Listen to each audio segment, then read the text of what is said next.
America, a lot to report today. You have been told by the media and politicians alike that this theory is wrong, that there's nothing to it, pay no attention. Well, that was the storyline that was churned out and rehashed by pundit after pundit and reporter after reporter for God knows how long.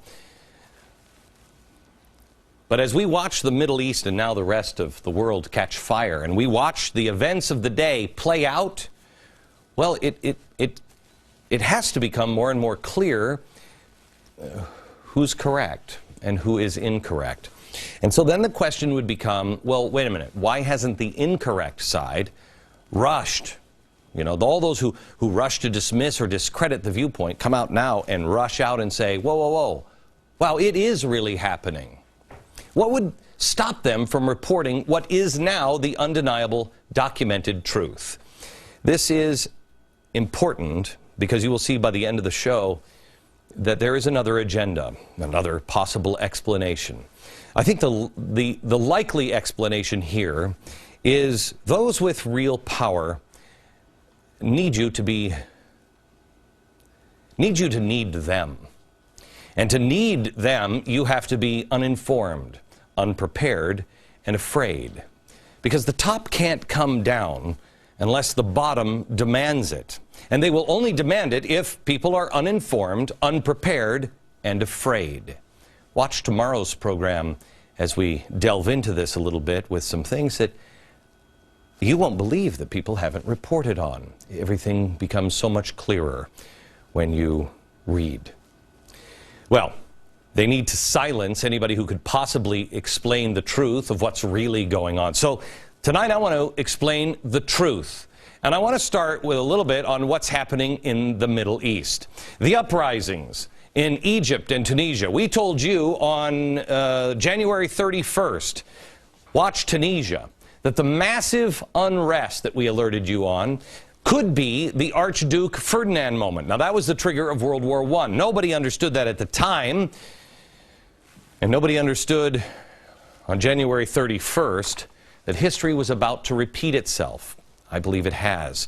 I told you on the 31st of January that this might be the trigger for another great war. But unless you were watching and really listening with open eyes and ears, you weren't getting that information. And if you were watching any other show, you certainly weren't getting it. No, it was all about cutesy little protests and youth in the streets. We told you that's a game. What you're witnessing in the Middle East is a whole world being flipped on its head. We start tonight in the Middle East, but then we have to go over across the seas. Let's start tonight in Syria, shall we? There is total chaos. Violent protesters burned cars and attacked businesses, burned down government offices and attacked police officers. Snipers reportedly were firing on protesters, killing 2 people. In Jordan, there are fears now of a civil war as violent protests escalate. The latest saw at least 1 protester killed, 120 others injured during bloody clashes with police. In Yemen, it's more of the same. 110 people were killed after thugs tried to steal ammunition from a weapons plant and it blew up. Yemen's president said he'd make no more concessions and warned that his country faces chaos soon and called Yemen, quote, a time bomb. In Bahrain, where much of our supply lines are for our troops, is now under martial law. Protests are banned. Security forces fired tear gas at anti-government protests in the Gulf Kingdom after a prominent Shiite cleric said the demands for the Sunni monarchy to loosen its grip on power will not be silenced by brutal force. In Libya, 1,000 people were killed before the no-fly zone was started.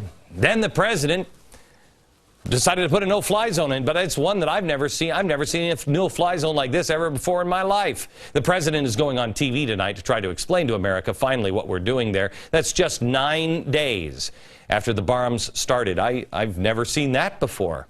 But almost every day I say to myself, gee, I would have never expected that to happen. I've never seen that before in my life. 9 days? And by the way, it's not war. It's the kinetic military activity. What does that mean exactly? This is how dumb the left believes their own constituency is. Just call it kinetic military activity and they'll be totally cool with it. And you know what? They're right. The left does strangely seem okay with this one, even though Secretary Gates just said this. Do you think Libya posed an actual or imminent threat to the United States? No, it was not. It was not a vital national interest to the United States. Okay, that was the argument that then Senator Obama made, along with the far left, before we went into Iraq. They made us go through how many months saying they're not of vital national interest. Oh, and if the blatant hypocrisy isn't enough to speak out, how about this? Quote, jihadis who fought us in the U.S. in Iraq and Afghanistan now enjoy American support in Libya. Excuse me? That means the people who we were actually shooting at on the battlefield, we're now giving arms to in Libya. This Libyan rebel commander says that his fighters have al-Qaeda links. We'll have much more on this story at the bottom of the hour. So let's see if we have this right. We have a Nobel Peace Prize winning president encouraging unrest in the Middle East, saying, rise up, isn't this great? And look, now people are rising up and people are getting killed everywhere.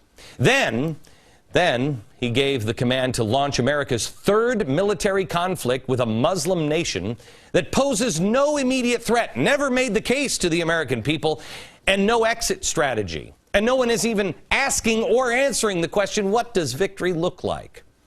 Chaos. The New York Times is reporting now that the Muslim Brotherhood has now formed a tactic partnership with the Egyptian military. Oh, that seems great. And they're poised to grab control. Oh, it doesn't. What do you say, Sharia law? No. And in Libya, guess who's lining up to grab power there? Oh, the Muslim Brotherhood. But don't worry, according to our administration, the Muslim Brotherhood is completely harmless and secular. The only one that disagrees with it seems to be their spiritual leader.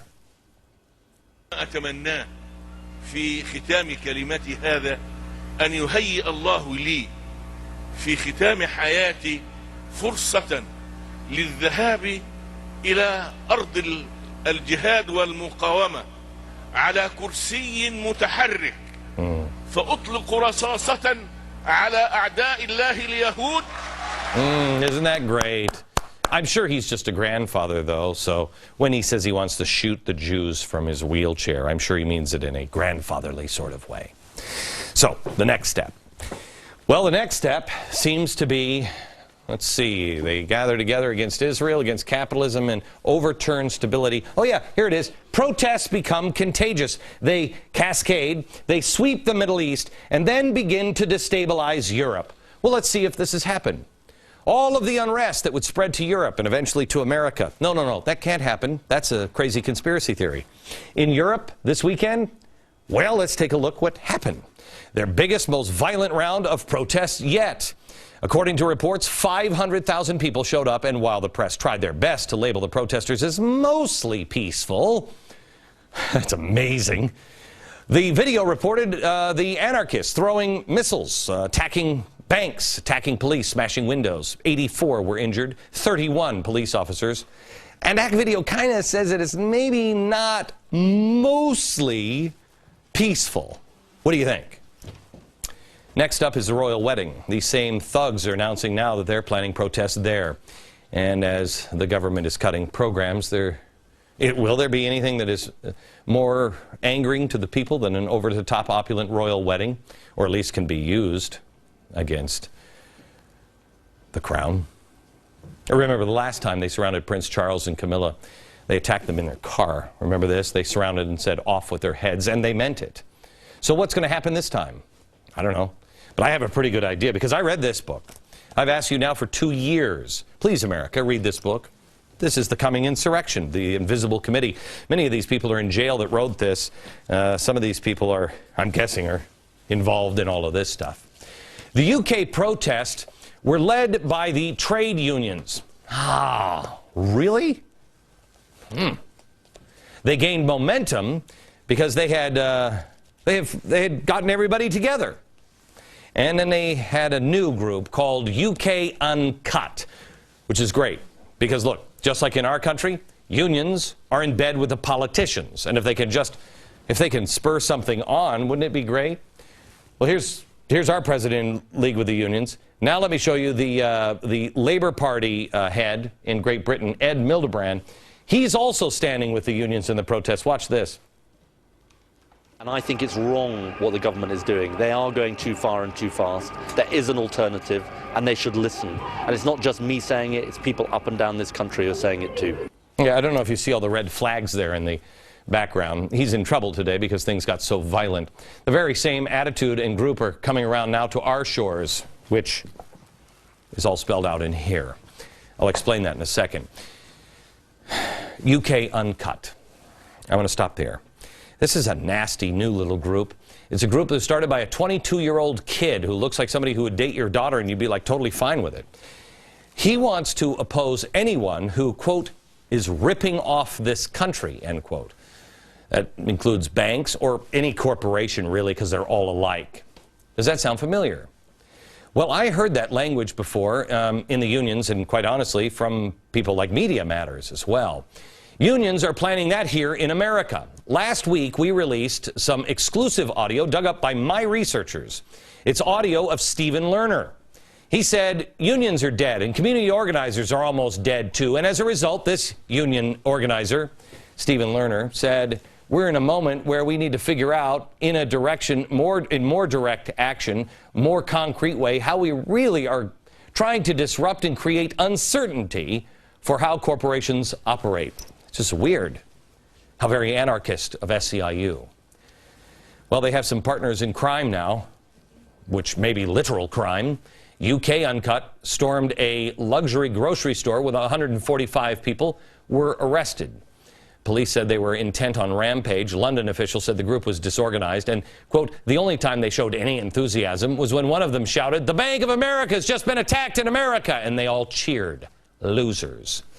The Nation, which is Francis Fox Piven's favorite media outlet, I think, recently did a story here, the UK's left-wing Tea Party, except this one is more violent, seeing that the Tea Parties have never done to any grocery store what these guys did. UK Untouched 10-step guide to becoming to building a left-wing Tea Party. Here it is. It's a 10-step guide on how to launch a U.S. version of those guys. And guess what? People listened. Now there are U.S. uncut groups popping up in the United States, kind of the anti-9/12 project. Check out the logos. See if you think they're, oh, wow. So they're standing in solidarity with the people of the UK, just like the unions are standing in solidarity with the rioters or the protesters or the revolutionaries in the Middle East. And have you noticed that the targets of protesters here are strangely the same? I mean, on almost everything. The Detroit UAW invaded Bank of America branch, shut it down for half an hour just the other day. It was great. SEIU disrupted a business called a bank. Yeah, in Pennsylvania. SEIU also went to bank executives' homes, and this one trapped a young child in the house and freaked the young boy out. But that's cool to go to people's houses, don't you think? Really? No. We also learned this weekend that Stephen Lerner, the union leader plotting an attack on the stock market, hopes to collapse the U.S. economy, J.P. Morgan Chase, etc., etc. He's still employed at SEIU. This is something we said, I didn't want to go out on a limb because I couldn't believe SEIU hadn't have fired this guy. No. We called them last week, couldn't get an answer. They're not afraid. They don't care. They're taking their mask off. Lerner's leftist friend, Wade Rathke, the guy who runs Acorn, or whatever it is they call it here in the United States, more on that later, confirmed our suspicions on his blog. Quote, Lerner has not been fired by SEIU, as they, meaning me, report. He was placed on paid leave last fall to think through his contribution to the union. Wow, are they wasting money? The economy can't be bad if they're paying him to do that.